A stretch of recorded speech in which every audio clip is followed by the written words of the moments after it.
দুনিয়াতে তুমি আমাকে গরিব বানিয়েছো আল্লাহ, টাকা পয়সার সামর্থ্য আমার নেই। ওগো আল্লাহ, রাত্রিবেলা কাজ করে আমার জীবিকা উপার্জন করতে হয়। আমাকে যদি তুমি ধনী বানাতে, আব্দুল্লাহ ইবনে মুবারকের মতো যদি আমাকে সময় দিতে, ও আল্লাহ, আব্দুল্লাহ ইবনে মুবারক যেমন সারা রাত দাঁড়িয়ে দাঁড়িয়ে নফল পড়ে, আমি আমারও দাঁড়িয়ে দাঁড়িয়ে নফল পড়তাম। এভাবে চিন্তা করতো আর চোখের পানি জড়াতো, আর আল্লাহর কাছে বলতো, আল্লাহ দুনিয়াতে গরিব বানিয়েছো, মনে কোনো ব্যথা নেই, কষ্ট নেই, আখেরাতে আমি কামারকে কামার বলে তুমি ডাক দিও না আল্লাহ। আল্লাহু আকবার বলে। স্ত্রী বলে, আমার স্বামী এভাবে তাকিয়ে তাকিয়ে ইবাদতের জন্য আফসোস করতো, ইবাদতের জন্য আফসোস, নামাজের জন্য আফসোস। আহারে, অমুকে এত নামাজ পড়তে পারে, আমি কেন পারি না? ইবাদতের জন্য, ভালো কাজের জন্য আফসোস। তার ছেলে কোরআনের হাফেজ, আমার ছেলে কেন কোরআনের হাফেজ না? অমুকের ছেলে বড় আলেম, আমার ছেলে কেন আলেম না? অমুকের ছেলে বড় মুহাদ্দিস, আমার ছেলে কেন মুহাদ্দিস না? অমুকের ছেলে বড় শাইখুল হাদিস, আমার ছেলে কেন শাইখুল হাদিস হলো না? অমুকের ছেলে নামাজ পড়ায়, ইমামতি করে, আমার ছেলে কেন নামাজই পড়ে না? এরকম ইবাদত দেখে, আমল দেখে যারা আফসোস করবে, রসুলের হাদিস সাক্ষী, যদি ইখলাস থাকে, না করলেও সেই সওয়াব আল্লাহ আমল নামাই দিয়ে দিবে। কেননা এই উম্মতের বৈশিষ্ট্য, নেক কাজের নিয়ত করলেই আল্লাহ আমল নামায় সওয়াব দিয়ে দেয়। সুবহানাল্লাহ। আর নেক কাজটা কাজে পরিণত করলে আল্লাহ 10 গুণ দান করে দেয়। জোরে বলেন সুবহানাল্লাহ। এবার আল্লাহর ওলি বুঝতে পেরেছেন, না না, আব্দুল্লাহ ইবনে মুবারকের চেয়ে কামারের জান্নাত উন্নত হওয়ার কারণ হলো দুইটি। এক নাম্বার হলো আল্লাহর নাম শোনার পরে সে দুনিয়াবি কাজকে প্রাধান্য দিত না। দ্বিতীয় নাম্বার হলো ইবাদতের আফসোস করেছে, আমলের আফসোস করেছে। আমরা তো বর্তমানে আমলের আফসোস করি না, বরং বাড়ির আফসোস করি। তার একটা বাড়ি, আমার কেন একটাও না? তার 2টা বাড়ি, আমার কেন একটা? তার 5টা বাড়ি, আমার কেন একটা? তার ব্যবসায়ী দোকান 5টা, আমার কেন একটা? তার গাড়ি 3টা, আমার কেন 3টা না? এরকম আফসোস আর প্রতিযোগিতা আমাদের দুনিয়া নিয়ে হয়, আমল নিয়ে হয় না। জুড়ে বলেন ঠিক কিনা? আফসোস হওয়া দরকার ইবাদত নিয়ে। আমি 5 ওয়াক্ত পড়তে পারি না, আমার বাবা তো 5 ওয়াক্ত পড়তেছে, মুরব্বী হয়েও শীতের রজনীতে 5 ওয়াক্ত নামাজ পড়তেছে, আমি যুবক কেন পারি না? এটা নিয়ে আফসোস হওয়া দরকার ছিল। 5 ওয়াক্ত পড়ার পরেও নফল পড়তেছে, আমি কেন 5 ওয়াক্তই পড়তে পারতেছি না? এটা নিয়ে আফসোস করা দরকার ছিল। যদি আফসোস করতে পারি আর যদি প্রতিযোগিতা করি, আমাদেরকেও এই জান্নাত যিনি দিবেন তিনি কে? নবীজি বলেন, আল্লাহর ওই বান্দা বান্দিগুলো যারা আল্লাহর জিকির করে, কোরআন হাদিসের কথা বলে, কথা শুনে, তাদের দৃষ্টান্ত হলো, আর যারা জিকির করে না, কোরআন হাদিসের কথা শুনে না, তাদের দৃষ্টান্ত হলো, যারা জিকির করে তারা হলো জীবিত, যারা জিকির করে না তারা হলো মৃত। বলেন নাউযুবিল্লাহ। আল্লাহর রসুলের হাদিসের ভাষ্য অনুযায়ী যারা কোরআনের কথাগুলো শোনার জন্য এখানে এসে পড়েছেন, রসুলের হাদিসের ভাষ্য অনুযায়ী এই লোকগুলো আল্লাহ তাআলার কাছে জিন্দা, তাদের কলবগুলো আল্লাহ তাআলার কাছে জিন্দা। এই কলবগুলোকে আল্লাহ তাআলা জিন্দা বানিয়ে দিয়েছেন। শুধুমাত্র তাই না, এখানে যারা এসেছি যদি শেষ পর্যন্ত থাকতে পারি, বুখারীর হাদিসের প্রমাণ দ্বারা সাক্ষী পাওয়া যায়, এই মানুষগুলোকে আল্লাহ জীবনের সব গুনাহ মাফ করে দেন। বুখারীর হাদিস, হাদিসের সংখ্যা হলো 6408 নম্বরের হাদিসের বর্ণনা। আল্লাহর নবী বলেন, ইন্না লিল্লাহি মালাইকাতান ইয়াতুফুনা ফিত তুরুক। আল্লাহ তাআলার কিছু ফেরেশতা আছে যারা জমিনের মধ্যে ঘোরাফেরা করে। তাদের কাজই হলো জমিনের মধ্যে ঘোরাফেরা করা। ইয়ালতামিসুনা আহলাদ যিকরি, তারা তালাশ করতে থাকে, অনুসন্ধান করতে থাকে পৃথিবীর কোন জায়গায় আল্লাহর বান্দারা আল্লাহর জিকির করে। যখন তারা এমন কিছু মানুষ পেয়ে যায় যারা কোরআন হাদিসের কথা শুনতে থাকে, একজন ফেরেশতা আর একজন ফেরেশতাকে ডাক দিয়ে বলে, আসো আসো, তোমরা যাদেরকে তালাশ করতেছো তারা এখানে বসে বসে কোরআন হাদিসের কথা শুনতেছে। সুবহানাল্লাহ। এই যে এই মজলিসটাকে ফেরেশতারা চতুর্দিকে ডেকে ফেলেছে এবং একজন আরেকজনকে ডাকে, আসো তোমরা যাদেরকে তালাশ করতেছো তারা এই যে এই জায়গায় বসে আছে। ফায়াহুফুনাহুম বিআজনিহাতিহিম মিনাস সামাঈদ দুনিয়া। এই মজলিসের চতুর্দিকে রহমতের ফেরেশতারা দাঁড়াতে থাকে। একজনের কাঁধে বড় করে আরেকজন দাঁড়িয়ে দাঁড়িয়ে দুনিয়ার আসমান পর্যন্ত চলে যায়। আল্লাহ তাআলা সবই জানেন। ফায়াসআলুহুম রাব্বুহুম ওয়া হুয়া আ'লামু বিহিম। আল্লাহ সবই জানেন, তারপরও ফেরেশতাদেরকে প্রশ্ন করেন, ও আমার ফেরেশতারা, এই যে আমার কিছু বান্দারা, ব্যবসায়ীরা ব্যবসা ছেড়ে দিয়ে, চাকরিজীবীরা চাকরি ছেড়ে দিয়ে, দুনিয়ার কত ব্যস্ততা কাজ আছে সব ছেড়ে দিয়ে বান্দারা এখানে বসে বসে তারা কি করে? এই প্রশ্ন করার পরে ফেরেশতারা বলে, ও আল্লাহ, ইউসাব্বিহুনাক ওয়া ইউকাব্বিরুনাকা ওয়া ইয়াহমাদুনাকা ওয়া ইউমাজ্জিদুনাক। ওগো আল্লাহ, আপনার বান্দারা এখানে বসে বসে আপনার নামের তসবিহ পাঠ করে, আপনার প্রশংসা আদায় করে, আপনার বরত্বতা পাঠ করে। ওগো আল্লাহ, আপনার বান্দারা বসে বসে আপনার নামের গুণগান গায়। ফেরেশতারা এই কথা বলার পরে আল্লাহ তাআলা বলেন, আমার এই বান্দাগুলোকে আমাকে দেখেছে। ফেরেশতারা আল্লাহর নামের শপথ করে বলে, ওয়াল্লাহি ইয়া রব্বি মা রাআউকা। ওগো আল্লাহ, আপনার নামের শপথ করে বলে, আপনার এই বান্দারা আপনাকে কখনো দেখেনি। আমরা কি আল্লাহকে দেখেছি? বলেন, আমরা কি আল্লাহকে দেখেছি? এবার আল্লাহ তাআলা প্রশ্ন করেন, ও আমার ফেরেশতারা, এই যে আমার বান্দাগুলো আমি আল্লাহকে দেখিনি, তারপরেও তারা সুবহানাল্লাহ বলে আমার তাসবিহ পাঠ করে, আলহামদুলিল্লাহ বলে আমি আল্লাহ তাআলার প্রশংসার বর্ণনা দেয়, আল্লাহু আকবার বলে আমি আল্লাহর বরত্বতার বর্ণনা দেয়। এই বান্দাগুলো আমাকে না দেখে এরকম করতেছে। হাল রাআউনি, যদি বান্দারা আমাকে যদি দেখতো, কাইফা লাউ রাআউনি, যদি দেখতো তাহলে আমার এই বান্দাগুলোর অবস্থা কি হতো? ফেরেশতারা আল্লাহর প্রশ্নের উত্তরে বলে, আল্লাহ, যদি আপনার বান্দাগুলো আপনাকে দেখতো, একটা সময় অযথা নষ্ট করতো না, আরো বেশি বেশি আপনার নামের জিকির করতো। আমাদের ব্যাপারে কত ভালো ধারণা ফেরেশতাদের। ফেরেশতারা আল্লাহকে বলে, আল্লাহ, আপনার এই বান্দাগুলো যদি আপনাকে দেখতো তাহলে অযথা গল্প গুজবে সময় নষ্ট করতো না, চাষটলে বসে বসে দোকানপাটে ঘুরে ঘুরে সময় নষ্ট করতো না। যদি আল্লাহ আপনার বান্দাগুলো আপনার জিকিরের মজা বুঝতো, যদি আপনাকে দেখতো, তাহলে অনর্থক দুনিয়াতে মোবাইল টিপাটিপির পিছনে, টিভি দেখার পিছনে সময় নষ্ট করতো না, আরো বেশি বেশি আপনার নামের জিকির করতো। জোরে বলেন ঠিক কি না? এবার আল্লাহ তাআলা ফেরেশতাদেরকে প্রশ্ন করেন, ও আমার ফেরেশতারা, এই যে আমার বান্দারা যারা আমাকে না দেখে আমার নামের জিকির করে, আমার যে বান্দাগুলো আমি আল্লাহকে না দেখে আমার নামের তাসবিহ পাঠ করতেছে, তারা কি চায়? তাদের চাওয়া কি? মা ইয়াসআলুনি, তারা আমার কাছে কি চায়? এই প্রশ্ন করার পরে ফেরেশতারা বলে, ইয়াসআলুনাকাল জান্নাহ। ওগো আল্লাহ, আপনার এই বান্দারা আপনার কাছে কিছুই চায় না, তারা আপনার তৈরি জান্নাত চায়। সুবহানাল্লাহ। উচ্চ আওয়াজে বলেন, আমরা আল্লাহর কাছে কি চাই? জোরে বলেন না, কি চাই? এজন্যই তো নবীজি আমাদেরকে শিখিয়ে দিয়েছেন কোন জান্নাত আল্লাহর কাছে চাইতে হবে। আল্লাহর নবী দোয়া শিখিয়ে দিয়েছেন, আল্লাহুম্মা ইন্না নাসআলুকাল জান্নাতা ওয়া নাউযু বিকা মিনান নার। নবীজি আমাদেরকে দোয়া শিখিয়ে দিয়েছেন, উম্মত আল্লাহর কাছে বেশি বেশি দোয়া করবে, আল্লাহ তোমার কাছে জান্নাত চাই, জাহান্নাম থেকে মুক্তি চাই, আল্লাহ মুক্তি দিয়ে দাও।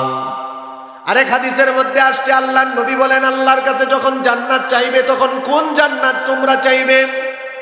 ইযা সাআলতুমুল্লাহাল জান্নাতা ফাসআলুহুল ফিরদাউস।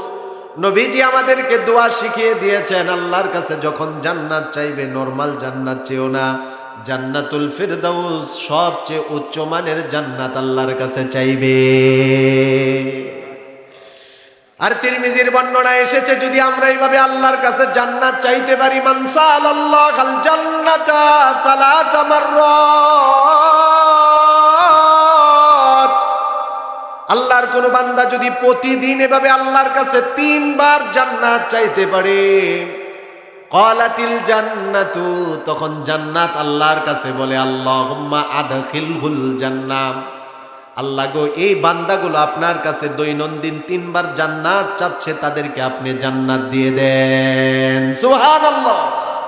3 বার যদি এভাবে দৈনন্দিন আল্লাহর কাছে জান্নাত চাইতে পারি, আরবি পারি না, বাংলায় বলি, আল্লাহ তুমি জান্নাত দাও, জাহান্নাম থেকে মুক্তি দাও, আল্লাহ জান্নাতুল ফেরদাউস দাও, এভাবে যদি 3 বার চাইতে পারি, রাসূল বলেন মান সাআলাল্লাহাল জান্নাতা সালাসা মাররাত, 3 বার যদি কেউ আল্লাহর কাছে জান্নাত চায়, জান্নাত আল্লাহর কাছে বলে আল্লাহ এই বান্দাগুলোকে জান্নাত দিয়ে দেন।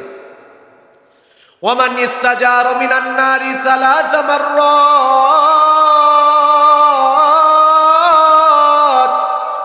আল্লাহর নবী বলেন আল্লাহ তাআলার কোন বান্দা যদি দৈনন্দিন 3 বার জাহান্নাম থেকে আল্লাহর কাছে পানা চায়, ক্বালাতিন নারু, জাহান্নাম তখন আল্লাহর কাছে ফরিয়াদ করে আল্লাহুম্মা আজিরহু মিনান নার, আল্লাহ আপনার এই বান্দাগুলোকে আপনি জাহান্নাম থেকে মুক্তি দিয়ে দেন।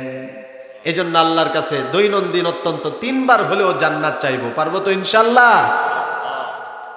তো আল্লাহ তাআলা আবার ফেরেশতাদেরকে প্রশ্ন করেন, ও ফেরেশতারা, বুখারীর হাদিস যেটা বলতেছিলাম 6408 নম্বর হাদিস, আল্লাহ তাআলা এবার ফেরেশতাদেরকে প্রশ্ন করে, ও ফেরেশতারা, আমার বান্দারা জান্নাত চায়, কোন জিনিস থেকে তারা বাঁচতে চায়? এখানে যে জিকির করতেছে কি চায়?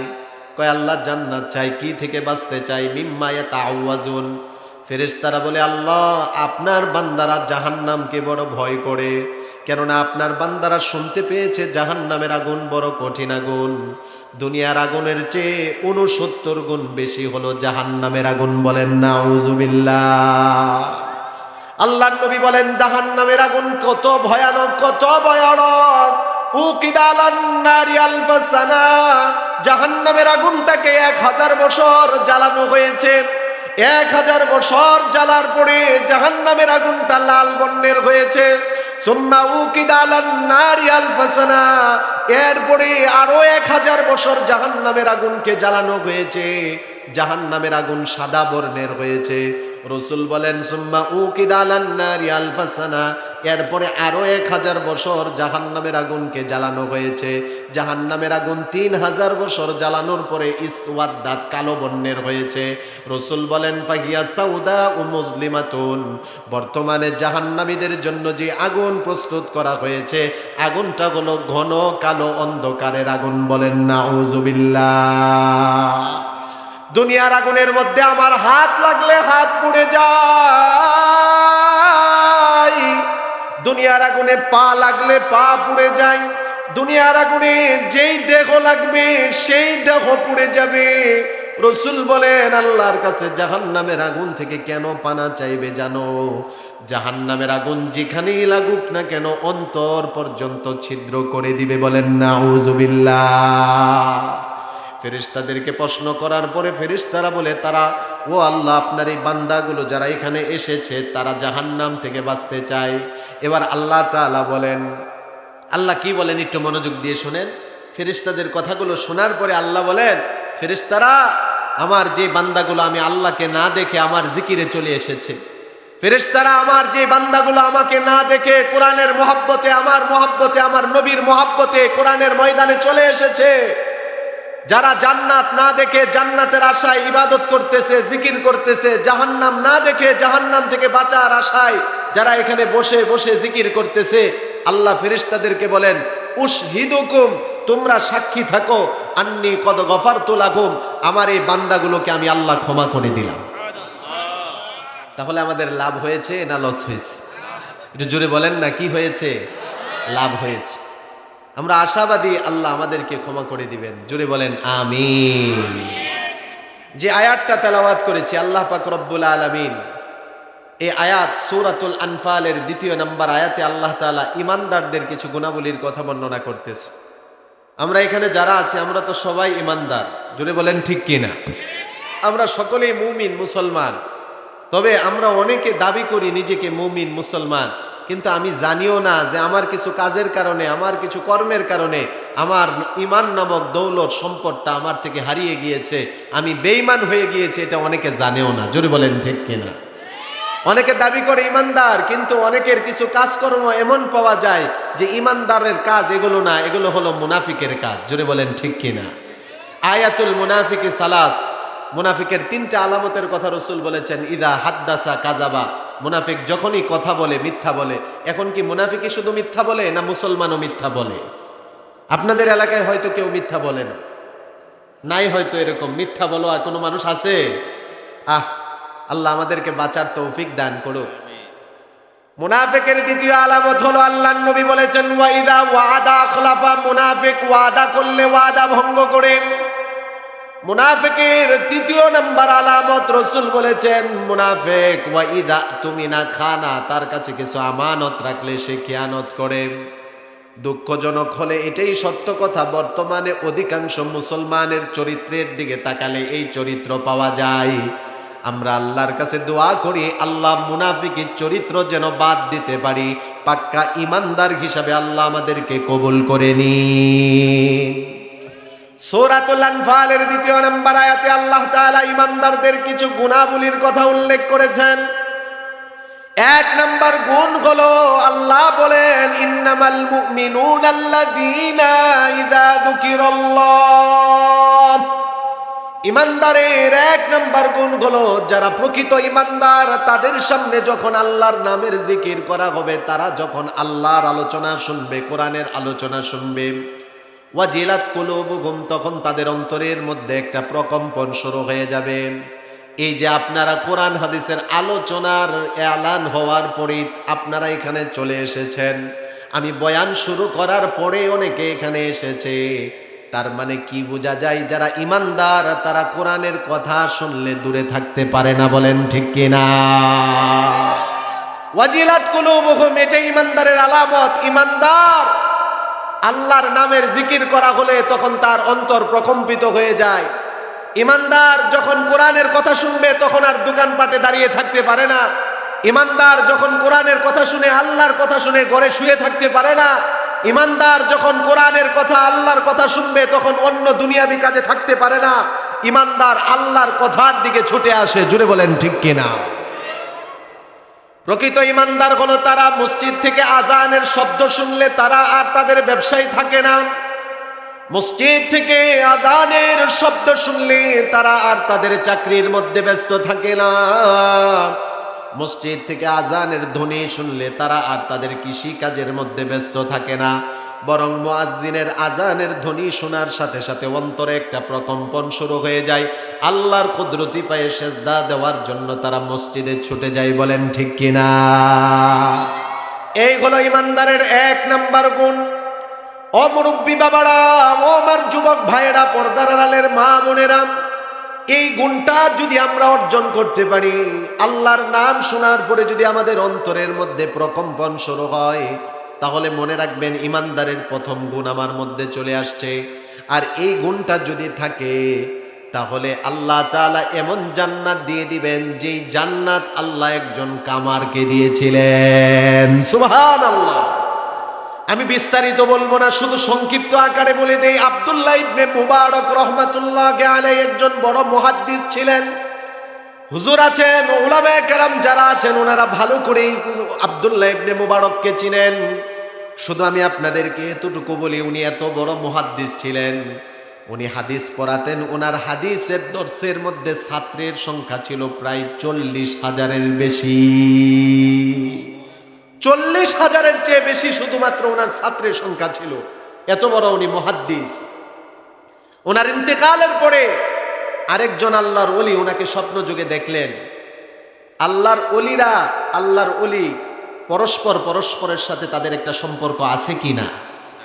এলাকায় যেমন সুদখোর যে সে অপর সুদখোরের সংবাদ জানে, ঘুষখোর অপর ঘুষখোরের সংবাদ জানে, ঠিক এক নামাজি আরেক নামাজির সংবাদ রাখে। জুড়ে বলেন ঠিক কিনা? যারা নামাজ পড়ে, ফজরে সবাই আসছে, জোহরে এক ভাই আসে নাই, প্রশ্ন করে আরে অমুক কোথায়, কি হলো তার? জোহরে আসছে, আসরে আসে নাই, সে কোথায়, কি হলো তার? এই সংবাদ পরস্পরের আছে কিনা? ঠিক যারা এক আল্লাহর ওলি আরেক আল্লাহর ওলির সংবাদ তাদের কাছে আছে। জোরে বলেন ঠিক কিনা?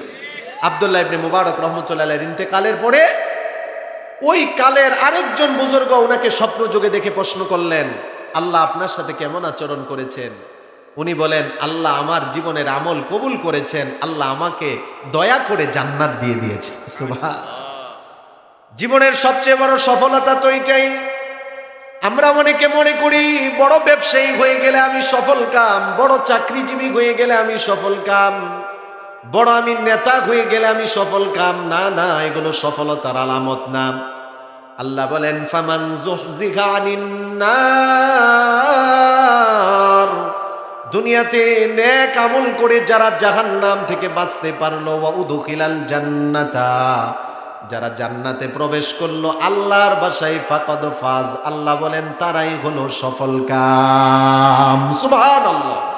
রাস্তার একজন ফকির, দুনিয়াতে তার টাকা পয়সা বাড়ি গাড়ি কিছুই ছিল না, কিন্তু সে আমল করেছে, তার একটা সন্তানকে কোরআনের হাফেজ বানিয়েছে, তার একটা সন্তানকে সে আলেম বানিয়েছে, তার সন্তানকে সে গায়ক বানায় নাই, নায়ক বানায় নাই, দুনিয়ার বড় কোনো ব্যক্তি বানায় নাই, বরং তার সন্তানকে কোরআনের দ্বারক বাহক করেছে।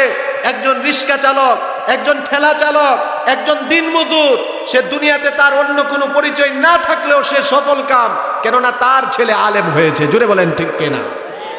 একজন গরিব মানুষ, সেও যদি জাহান্নাম থেকে মুক্তি পেয়ে জান্নাতে চলে যায়, বড় ব্যবসায়ী হওয়ার দরকার নেই, চাকরিজীবী হওয়ার দরকার নেই, বড় বাড়ির মালিক হওয়ার দরকার নেই, বড় গাড়ির মালিক হওয়ার দরকার নেই, সে সফল কাম। জুড়ে বলেন সুবহানাল্লাহ। এটা আল্লাহর ভাষায় আল্লাহ বলতেছেন, যারা জাহান্নাম থেকে বাঁচলো, জান্নাতে চলে গেল, তারাই সফল কাম। আব্দুল্লাহ ইবনে মুবারক রাহমাতুল্লাহি আলাইহি ওই আল্লাহর ওলিকে বললেন, আল্লাহ তাআলা আমাকে মাফ করে জান্নাত দিয়ে দিয়েছেন।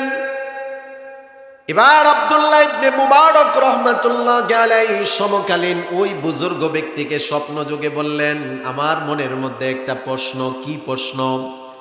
কয়, আমার মনের মধ্যে প্রশ্ন হলো, আমি আল্লাহ তাআলার ইবাদত করেছি, আল্লাহ আমাকে ইবাদতের তৌফিক দান করেছেন, তবে আমার বাড়ির সামনে একটা কামার ছিল, ওই কামারকে আমি দেখতাম সারা দিন লোহা পিটাতো।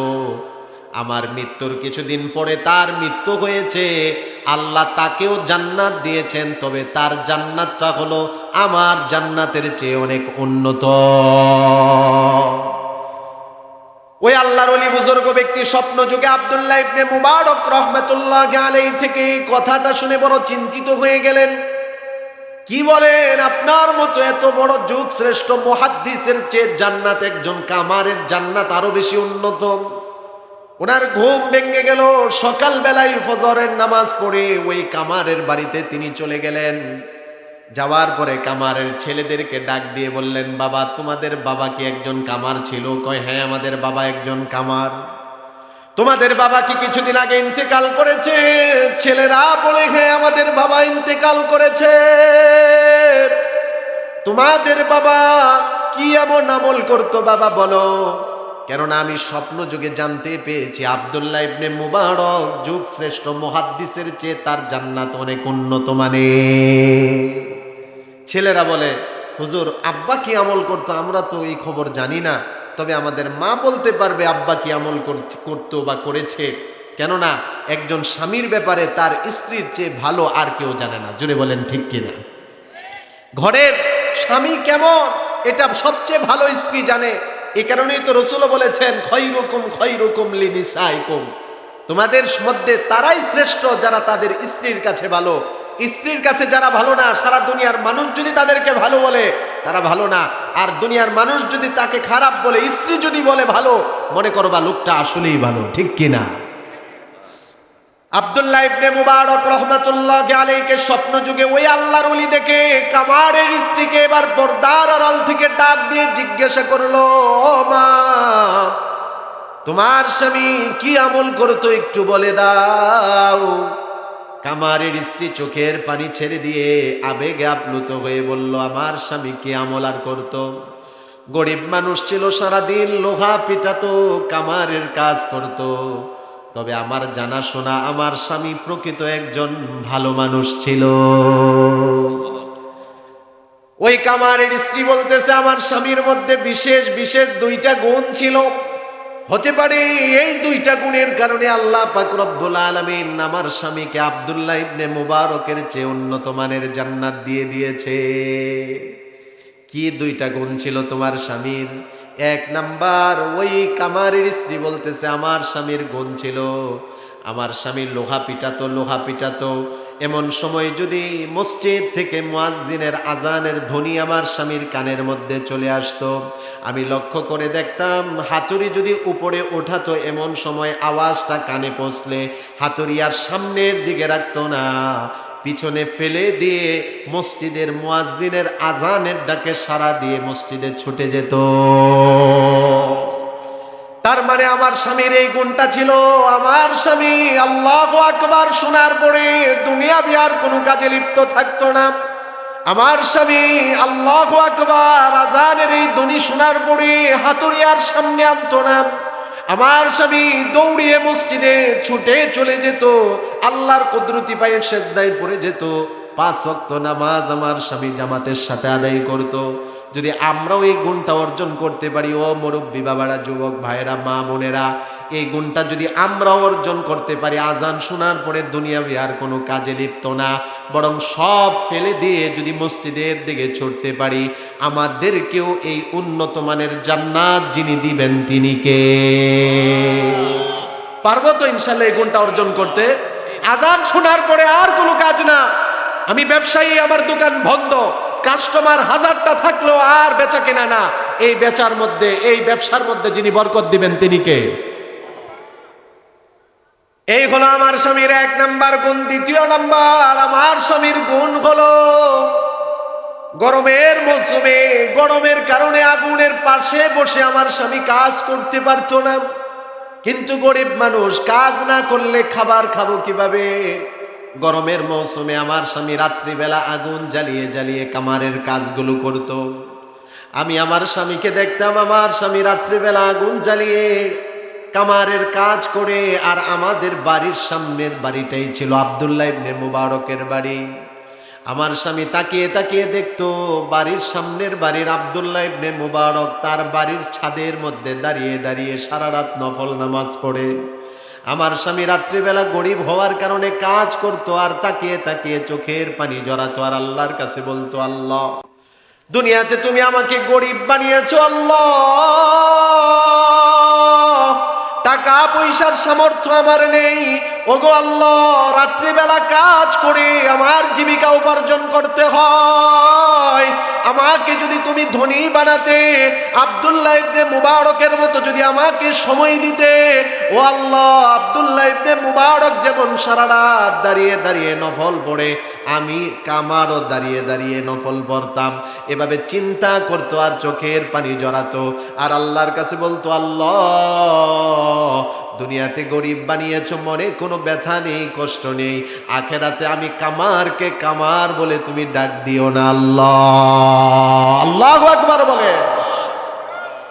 স্ত্রী বলে, আমার স্বামী এভাবে তাকিয়ে তাকিয়ে ইবাদতের জন্য আফসোস করতো, ইবাদতের জন্য আফসোস, নামাজের জন্য আফসোস, আহারে অমুকে এত নামাজ পড়তে পারে, আমি কেন পারি না? ইবাদতের জন্য, ভালো কাজের জন্য আফসোস, তার ছেলে কোরআনের হাফেজ, আমার ছেলে কেন কোরআনের হাফেজ না? অমুকের ছেলে বড় আলেম, আমার ছেলে কেন আলেম না? অমুকের ছেলে বড় মুহাদ্দিস, আমার ছেলে কেন মুহাদ্দিস না? অমুকের ছেলে বড় শাইখুল হাদিস, আমার ছেলে কেন শাইখুল হাদিস হলো না? অমুকের ছেলে নামাজ পড়ায়, ইমামতি করে, আমার ছেলে কেন নামাজই পড়ে না? এরকম ইবাদত দেখে, আমল দেখে যারা আফসোস করবে, রসুলের হাদিস সাক্ষী যদি ইখলাস থাকে, না করলেও সেই সওয়াব আল্লাহ আমল নামাই দিয়ে দিবে। কেননা এই উম্মতের বৈশিষ্ট্য, নেক কাজের নিয়ত করলেই আল্লাহ আমল নামায় সওয়াব দিয়ে দেয়, সুবহানাল্লাহ। আর নেক কাজটা কাজে পরিণত করলে আল্লাহ 10 গুণ দান করে দেয়, জুড়ে বলেন সুবহানাল্লাহ। এবার আল্লাহর ওলি বুঝতে পেরেছেন, না না, আব্দুল্লাহ ইবনে মুবারকের চেয়ে কামারের জান্নাত উন্নত হওয়ার কারণ হলো 2টি। 1 নাম্বার হলো আল্লাহর নাম শোনার পরে সে দুনিয়াবি কাজকে প্রাধান্য দিত না, দ্বিতীয় নাম্বার হলো ইবাদতের আফসোস করেছে, আমলের আফসোস করেছে।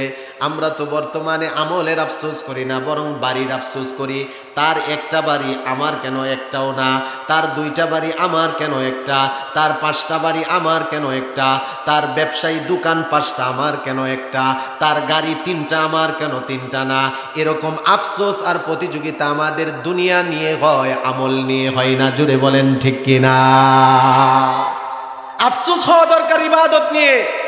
আমি পাঁচ ওয়াক্ত পড়তে পারি না, আমার বাবা তো পাঁচ ওয়াক্ত পড়তেছে, মুরব্বী হয়েও শীতের রজনীতে পাঁচ ওয়াক্ত নামাজ পড়তেছে, আমি যুবক কেন পারি না? এটা নিয়ে আফসোস হওয়া দরকার ছিল। পাঁচ ওয়াক্ত পড়ার পরেও নফল পড়তেছে, আমি কেন পাঁচ ওয়াক্তই পড়তে পারতেছি না? এটা নিয়ে আফসোস করা দরকার ছিল।